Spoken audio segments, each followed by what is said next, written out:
үн цэнтэй олон илтгэлүүдийг сонссон. Одоо сонссон мэдсэн юмаа нэгтгэх юм бол үүлийн судалгаа гэдэг бол томоор ярихгүй ахын нэг л үлийг мэдэх ёстой. Эрүүл мэндийн боловсрол олгоё, эрүүл мэндийн өвчтөндөө боловсрол олгоё гэж маш олон жил ярьсан. Тэгвэл яагаад хүн амынхан 3.9% нь харьцангуй эрүүл гарчаад байна гэдг нь эрүүл мэндийн салбарын эмч сэвлэгч эмнэлгийн мэрэгчлэн судлаач нарын анхаарлын төв байх шаардлага гарчлаа. Энэ бол ганцхан Монгол улсад болоогүй, дэлхийн улс оронд хүртэл мэдлэг дутснаас өвчтөө болсон олон жишээ байгаа. Тэгэхээр эрүүл мэндийн цагаамжлага гэдэг энэ үг хэлэлтэйг 1970-аад оны үед судлаач Саймондс оруулж ирсэн. Literacy гэсэн англи үгийг орчуулах юм бол бичиг үсэг тайлагдаагүй гэсэн үг. Тэгвэл эрүүл мэндийн бичиг үсэгт ард түмнээ тайлж чадаагүй байна гэсэн ойлголтыг олж авах. Маш энгийн зүйлээс эрүүл мэнд эхэлдэг. Хоёрхан зүйлийг хэлье. Өглөө эрт босох нь ямар эрхтний өмнө хариуцлага хүлээдэг вэ? Орой эрт унах нь ямар цол эрхтний өмнө хариуцлага хүлээдэг вэ? Тэрнээс ажилласаа хоцрохгүй тул өглөө эрт босно гэсэн ойлголт биш юм байна. Ийм учраас нэг л үйлдэлийг ойлгох цаг ирсэн гэдгийг хэлье. Монгол хүний амьд явах эрх гэдгийг Монгол улсын үндсэн хуулийн 16-гийн нэг заасан байдаг. Түүл өнөөдөр ард түмэн өвдөөд байна, асуудалд ороод байна гэвэл энэ Монгол түмнээ бид амьд явах эрүүл мэндээр өвчлөхгүй байх эрхийг хангаж чадсан уу гэдг нь та бүхний үүлийн судалгааны бас сэдэв болно гэсэн үг байна.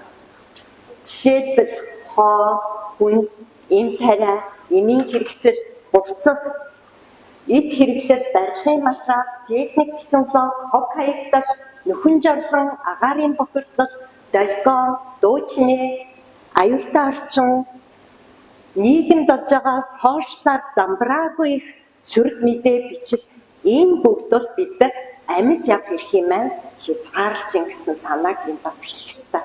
Тэгэхээр эрүүл байнг гэдэг бол зөвхөн эмч сэвлэгчээс шалтгааллахгүй байна гэдгийг бид эндээс олж харах нь. Тэгэхээр та бүхэн шар цаасан дээрээ бичгтээ яг танаа байгууллага таны үйлчлүүлж байгаа эмчлүүлэгч нар ямар асуудал болоод байгаа юм болоо? Арай нөхөн жорлонгоос болоод өнөөдөр өвдсөн биш үү? Хөрсний бохирдол асуудалд ороод байгаа юм биш үү? Гэх мэтлэнгээр нэг л үйлчлийг бичнэ гэсэн үг байна. Эрүүл мэндийн цагаан толгой гэдгийн тухай түрүүн хэлсэн Science гэдэг эрдэмтэн анх гаргаж ирснээрээ дэлхийд дахнаа эрүүл мэндийн боловсрол гэж олон жил ярьлаа. Эрүүл өвчтний боловсрол гэж ярьлаа. Гэхдээ ягаад дэлхийгээрээ мунхаглаад дэлхийгээрээ өвдчихвөө гэдгийг өндөж хэлсэн ийм судлаач нарын үр дүн байна. Монгол улсын үндсэн хуулийн 17-гийн 2-т эрүүл мэндийг хамгаалах нь эргэн бүрийн журам төвөрг гэж заасан байна. Тэгвэл өнөөдөр ард иргэд маань энэ журам төвөргээ биелүүлэхэд нь бид мэдлэг олгож байгаа илүү. Магадгүй өмнөх системийн үед өвдөл эмч сэвлэгч эмнэлгийн мэрэгчлээ эмнэлэг эмчлээ гэсэн ойлголттой өнөөдрийг хүрсэн нь одоо хүртэл бидний оюун ухаанаас гарч чадахгүй байна. Ийм учраас та энэ үн цэнтэй олдсон эрүүл мэндэд хариуцлагатай хандах журам төвөрг чинь бүр үндсэн хуулийн 17-гийн 2 байжээ гэдгийг мэдлэг дамжуулах цаг ирсэн байна. Эрүүл мэндийн цагаамжлага гэдэг нь хоёр үндсэн зарчимтай байдаг бахан. Эхний зарчим нь эрүүл мэндэд хариуцлагатай хандах биологийн цагаар амьдрах. Бид нар хоол, хөдөлгөөн, сэтгэлийн амар амгалан бол эрүүл байхад туслана гэж үздэг. Тэгвэл өнөөдөр хамгийн эрүүл байхад туслах юм бол биологийн цагаар амьдарч яг унтах цагтаа унтаж босох цагтаа босох ёстой байна. Тэгвэл энийгээр бас судалгаа хийх боломжтой гэсэн үг байна. Хоол хүнсний сонголт энэ олон жил бид бас жоохон мунхаг болсон шүү дээ. Гадаадаас ирж байгаа бараас сайн, чанартай гадаадах гэж ойлгож байна. Түүл өнөөдөр хүмүүс таны өсөж төрсөн газар нутаг, тэр газар дор ургасан ногоо, тэр мах таныг эрүүл байхад нөлөөлдөг гэдгийг одоо л бид дөнгөж ойлгож эхэлж байна. Хөгшөрч өгдөггүй, өршөж өгдөг гэж хэлжсэн. Тийм учраас бидний ахын өдөр тутмын амьдрал бол дандаа л хөдөлгөөнтэй байсан баг. Цаг ямагт хөдөлжсэн.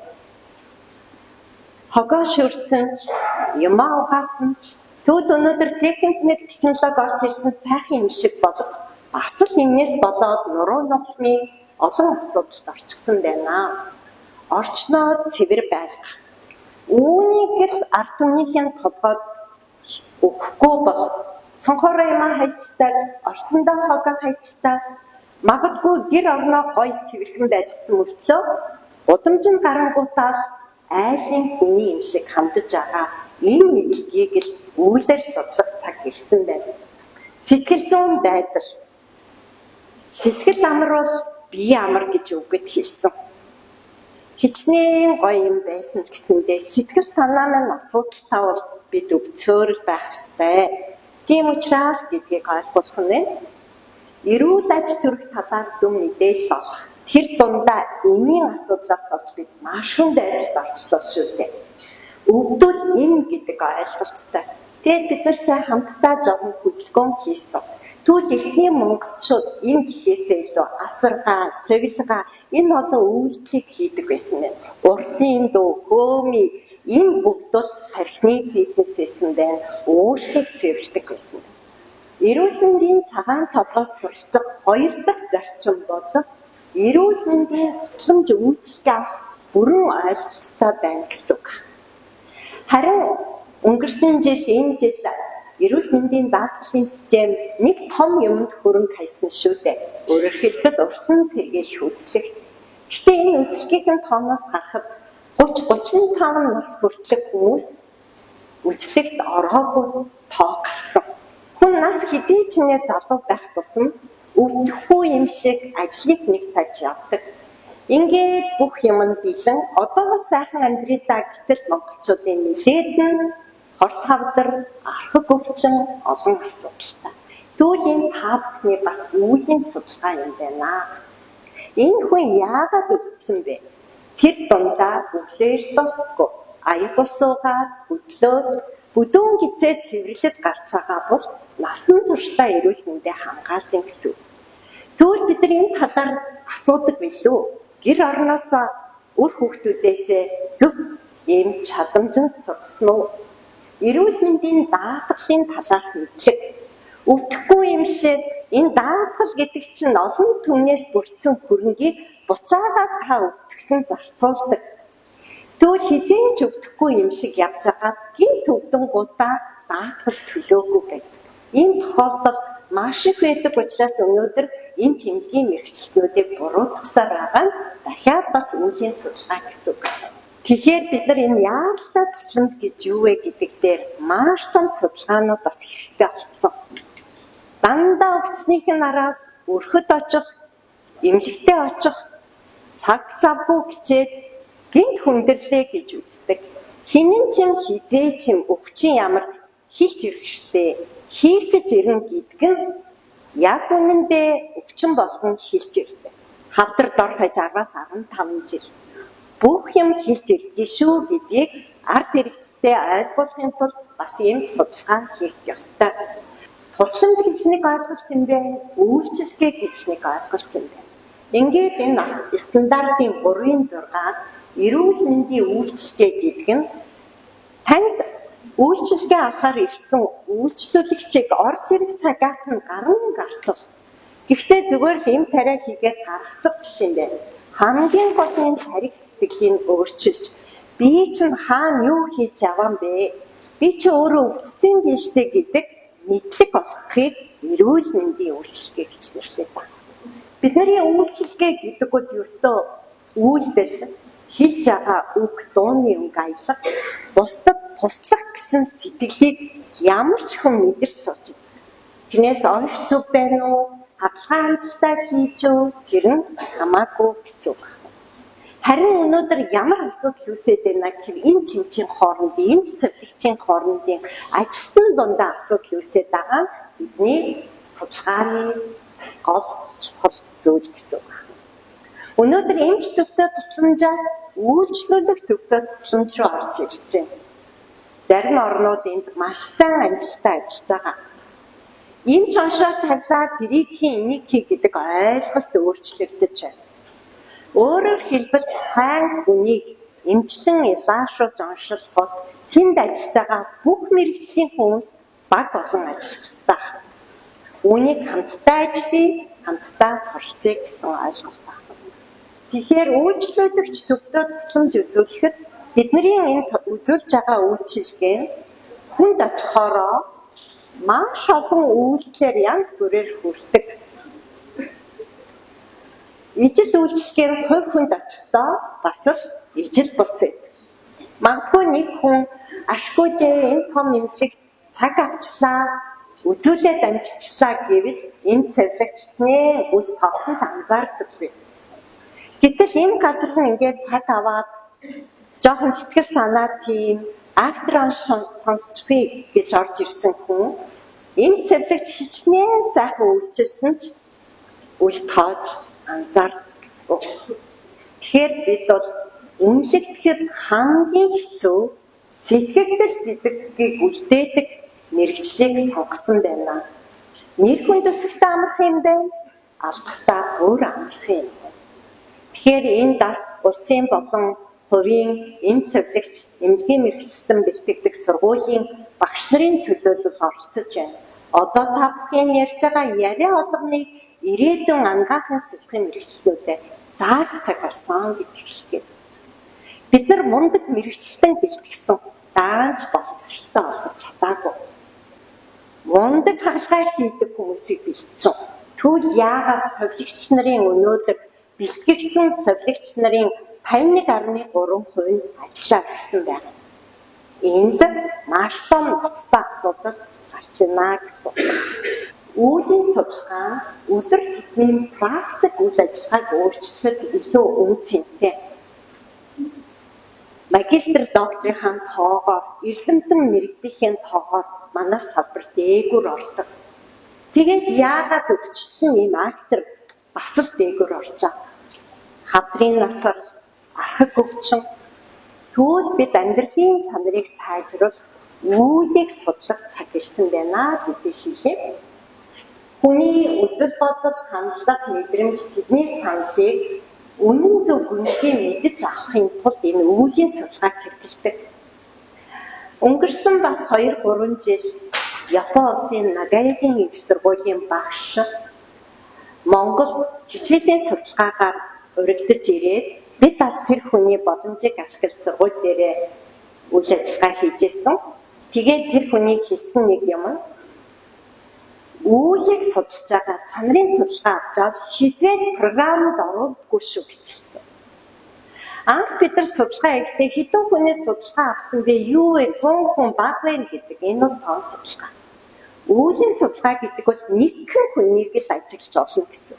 Эсвэл та өөрөө туршлагатаа судлаач болно гэсэн. Үүлийн судалгаа гэдэг бол амьдралын чанарыг сайжруулах. Одоо энэ 62 ихтгэл бол үр дүнгээ хараахан өгөөгүй байгаа. Тэгэхээр энэ 62 ихтгэлийг энд хүрэлцэн ирсэн эмнэлэг байгууллага хувьхан ашиглах боломжтой гэсэн. Энэ хүн Жим Коннелл гэдэг энэ эмч хүн дотор нь бодогдоод явсан юм байна. Би цагаан халааттай гайгүй дулаахан байранд амьдардаг. Гэхдээ би энэ ажлаа хийж байхдаа сэтгэл нэг л гонсгор авдаг цалин өндөр. Тэгэл гудамжинд гарахад траншэний гэдэг шиг гудамжинд амьдардаг хүн. Америкт зөндөө шүү дээ гудамжинд амьдардаг. Тэгээд тэд нар туслахыг хүссэн юм байна л та.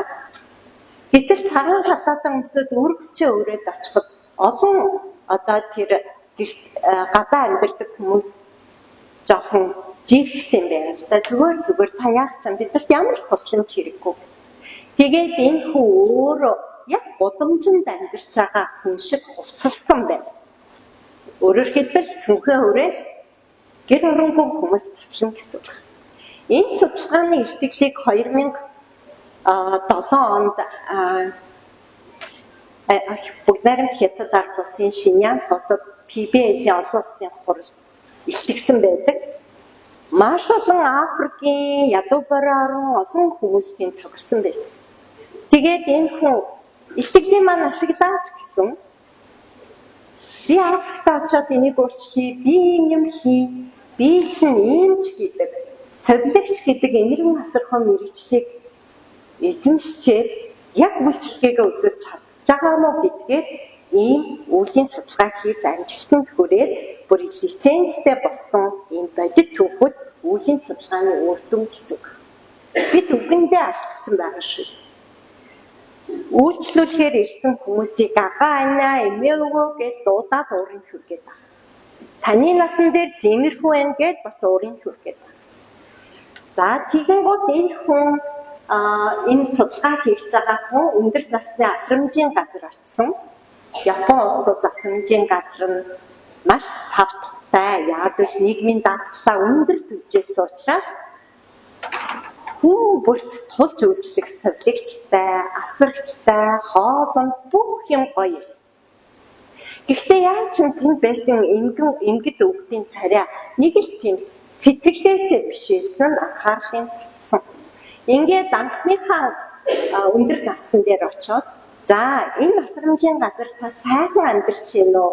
Ямар байна гэхэд Диважингийн өмнөх өрөөндөө байна да гэжсэн. Тэгэхээр сэтгэл санаа бас л тийм байгаа зү. Одоо гэртээ амьдарч байгаа энээ өвөө манайх шиг ийм сайхан яс занштай хүмүүс гэртээ бэжж хүн асуулоо одоо Диважинг өмнөх гэж хэлэхгүй шүү. Тэгэхээр хичнээн сайхан газар байсан ч гэртээ байгаа шиг байдаггүй гэдгийг энэ үг л илэрхийлсэн. Энэ нь судалгааны сэдв. За тэгвэл ийм үеэ мэдэх ёстой юм байна. Гэхдээ энэ үеуд Америкийн нэгдсэн улсын судалгаа.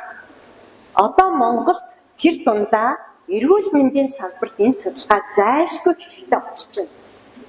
Одоо эмчнэрийн дунд, совилогч нарын дунд үүсэж байгаа асуудал нь энэ үеэс орж байна. Залуу совилогч эмч нар нь маш хурдтай дижиталыг ашигладаг. Арай өөрөөр сэтгэдэг. 20-30 жил ажилласан хүмүүс нь бидний үед ийм л байсан гэж ажлын дэмжихгүй тохиолдож байна.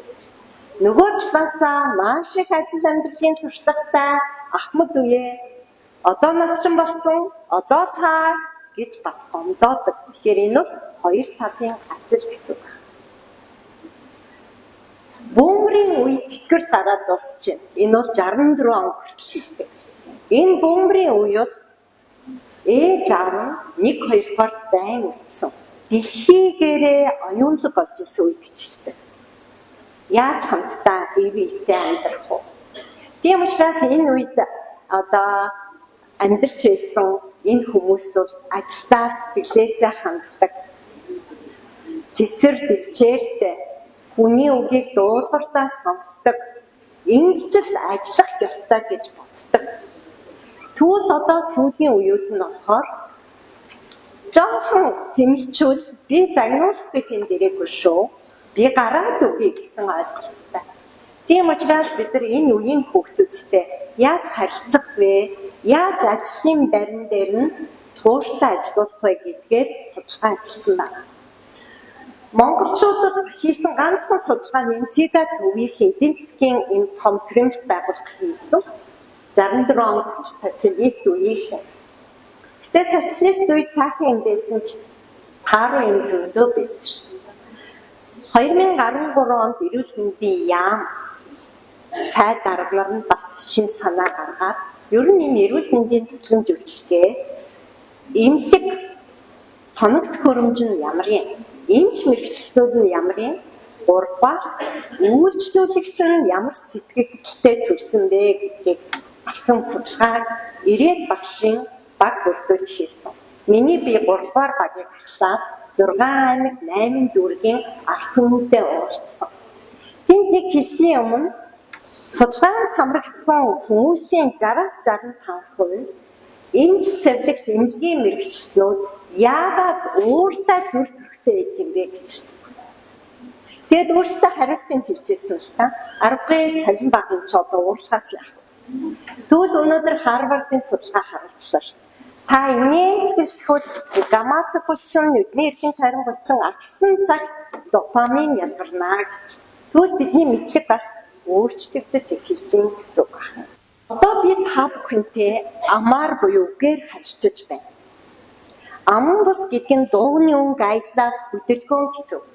Магадгүй энэ одоо цахимаар энэ сургалт явуулсан бол та бүхэн хэдийгээр цахимынхаа хажуу суусан ч гэсэндээ яг сэтгэлдээ хүлээж авдаггүй. Одоо яг энэ зааланд орж ирээд энэ ихтгэлүүдийг сонсохдоо илүү мэдэрч сууж байдаг, бодож сууж байдаг байна. Тийм учраас ам бус харилцаа маш чухал.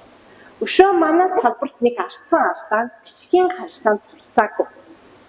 Бичгээр хийсэн үйлдэлээ бичдэггүй. Тэгвэл гадаадын орнууд тэр дунд Америкийн нэгдсэн улс нэг эмчэд үзүүлэхэд хүн ирэхэд үтснийхээ дараа тэр хүнд бүтэн үтсгийн тухай загтал бичдэг ш.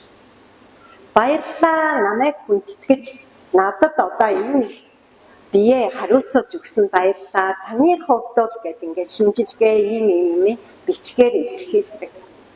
Тийм учраас одоо манай тэнхэм бичгийн чадварт бас илүү анхаарал хандуулж байна. Дүрс тэмдэгтийн харилцаа. Цагдаагийнхын нэг маш их ашиглаж байна шүү дээ. Машины чаачаад явна, удаан зогсож болохгүй. Тэгвэл өнөөдөр манай салбарт ороод ирсэн энэ бол дуугийн хөтөч. Дуугийн хөтчийг маш ихээр зураг дүрслэлээр хийх цаг ирсэн. Нэг хүн 10 минутын 15 минутын үзлэг хийгээд бүгдийг ойлгуулна гэж энэ дүрс. Гадаадын улс орноос бас сурах хэмээх байдаг. Анх удаа та хүнийг үзэж байгаа бол 45-аас 60 минут үзэх ёстой ийм дүрм журам байдаг. Анхны сэтгэлээс хамгийн чухал юм. Тэгэхээр бид олон юм өөрчлөлт гаргах хэрэгтэй гэсэн үг байна. Тийм.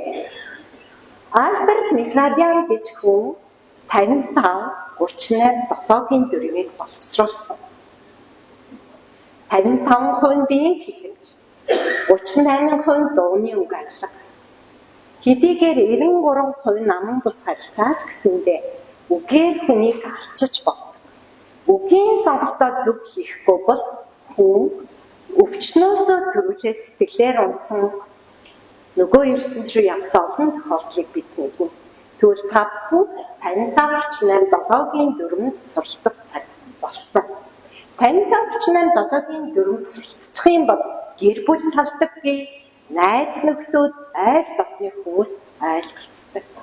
Магадгүй нэг сайн таньдаг хүнтэйгээ будамжинд таараад би одоо үл тоогоод явчих юм бол бүх нөгөөдг чинь их цантаа олчих гэдэг юм уу. Эсвэл ороод ирэхдээ доошоо юм харж за энэ юм чи надад тусламж үзүүлэх болов гэж боддог нь энэ дүрмтэй шууд холбоотой байсан. Шатуун шударгыг илэрхийлдэг орчноос ургуулсан сэтгэх өвдөстэй цус шүгөөмөр өрөвч зан чанартай ахс дээсээ хүндэтгдэг. Хувиа бодох өнгөрөх мэдрэмж хийхийг цээрэлдэг уужрал сэтгэлтэй Монгол удмын үргэлжлэл билээ би. Тиймээс өөрийгөө ажиглаж, өөртөө тусалж, өөрийгөө хөгжүүлж, өөрийгөө өөрчилж, өөртөө гэрэл болж, өөрчлөлтийг өөрөөсөө эхлэх хариуцлагатай цаг үе ирээд байна. Та бүхэндээ баярлалаа. Амжилт хүсье.